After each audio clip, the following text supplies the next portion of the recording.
It began with a map. An artifact of a forgotten time, its coordinates passed down through unverified channels, a whisper in the archives. These coordinates were old. They spoke of a location, a promise, buried deep within the Earth's crust. For decades, they were accepted as fact, a fixed point in a world of variables, a destination waiting to be reached. But time erodes all things, not just paper and ink, but data, certainty. The numbers, once considered absolute, were now suspect. They had drifted from their original context, their provenance lost to decaying records and incomplete logs. We inherited not a clear instruction, but a historical echo, a puzzle with missing pieces. The initial analysis confirmed our suspicions.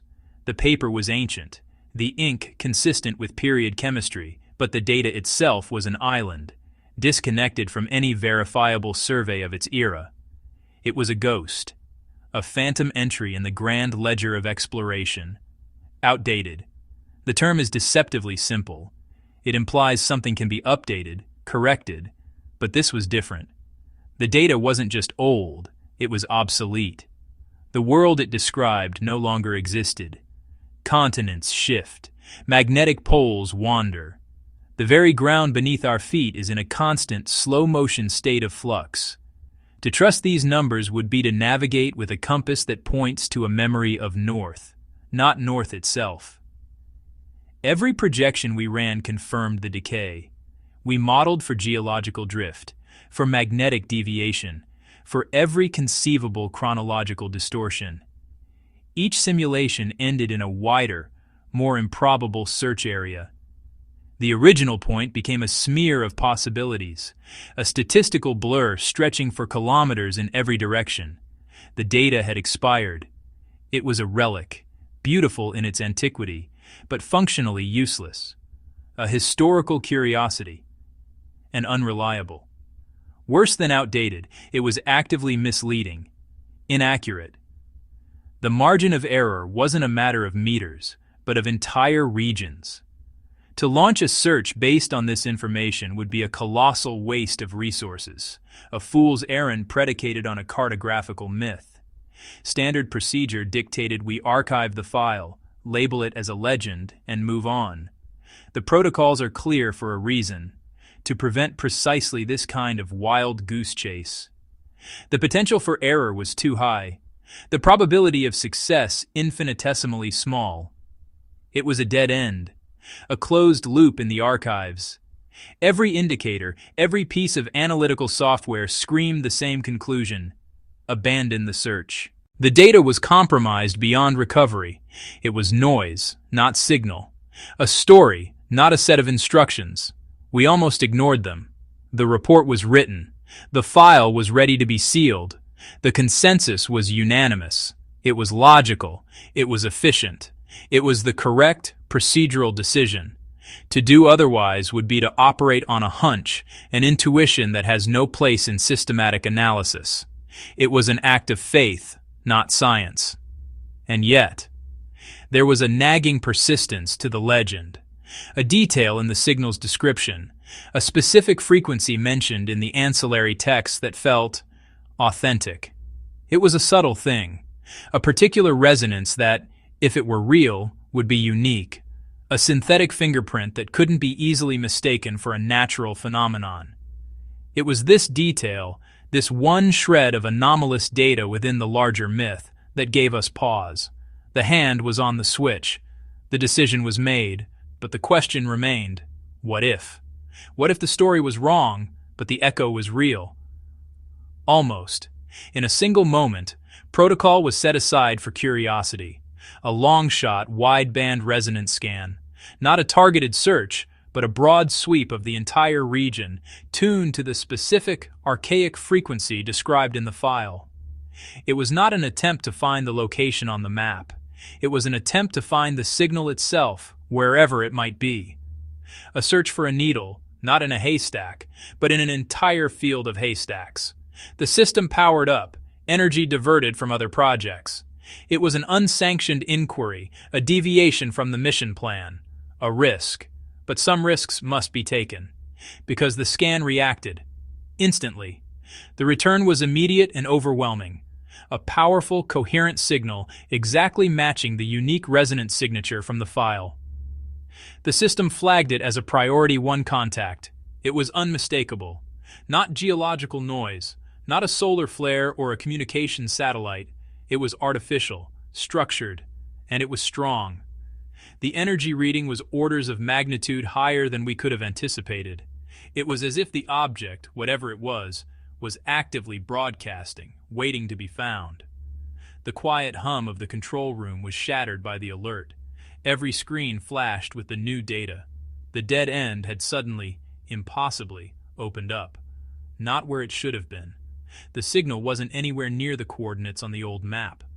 The offset was significant, dozens of kilometers to the northeast. This explained everything, and nothing. It explained why decades of searching the wrong area had yielded no results. The treasure hunters, the historians, the surveyors, they were all looking in the wrong place. The map had sent them on a ghost chase. But it didn't explain why. Was the map a deliberate deception?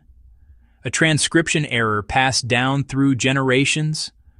Or had something moved? The discrepancy was too large for simple geological drift.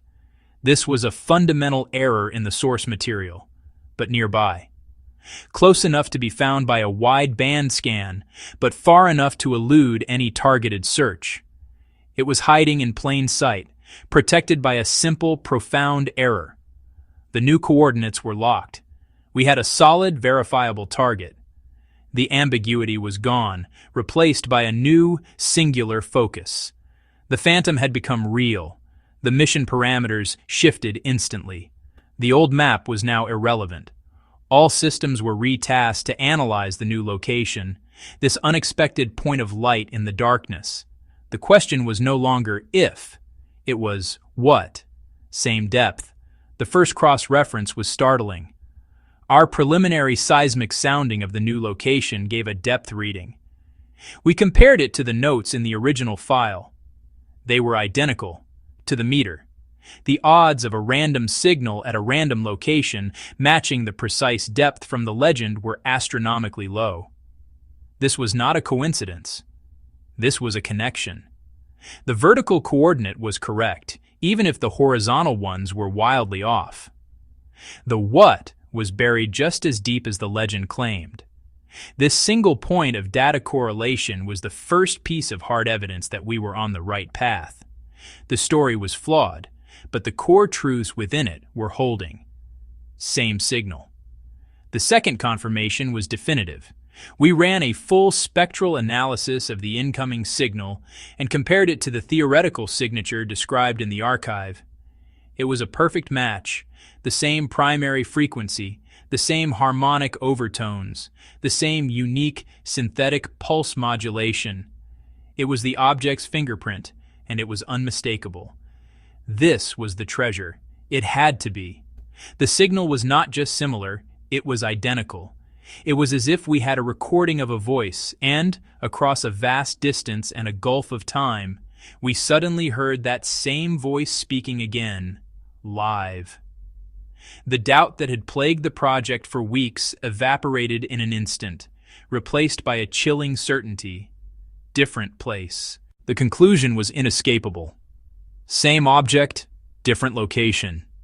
The map was wrong. Not just outdated, not just inaccurate, but fundamentally, factually wrong. It pointed here, but the treasure was there. We reran the geological drift models, this time backward. We tried to find a point in history where the map's coordinates would have been correct. There was no such point. The error was not a product of time, it was embedded in the map from its creation. A deliberate misdirection?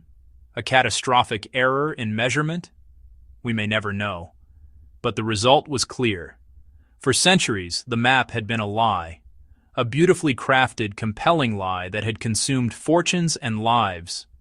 The map was wrong, but the response wasn't. The signal was the truth. The raw data, uninterpreted by human hands, unfiltered by history and legend, had shown us the way. We initiated a secondary scan from a different orbital angle using a different sensor array. A verification check. We had to be sure. We had to eliminate any possibility of a system echo, a sensor ghost, or a freak atmospheric reflection. The new scan swept the area, a perpendicular wave of energy intersecting the first. We waited. Same result. No interference, no malfunction. The second scan confirmed the first, precisely. The signal was there. It was real. And as we layered the data from the two scans, something new emerged. The signal wasn't just a simple ping. It had complexity, a repeating geometric pattern. It was the signature of a manufactured object of immense size and intricate design. That's when we knew. This wasn't noise. This wasn't a simple beacon. This was a structure, an artifact. The raw data painted a picture of something beyond our expectations. The treasure was real, but we didn't reveal it. Extraction wasn't the goal, confirmation was. To know it existed was enough. The risks of disturbing it were unknown and potentially catastrophic. The file was updated with a new directive. The location was to be protected and forgotten. So we removed the location and sealed the file. To anyone else, to any future search, nothing was there. The record was wiped clean, the trail gone cold, but we know better, because the mistake wasn't the treasure. It was trusting the map. It makes you wonder, how many other maps are wrong? How many other truths are out there, hidden not by distance or depth, but by a simple, clerical error in a forgotten archive? This isn't over.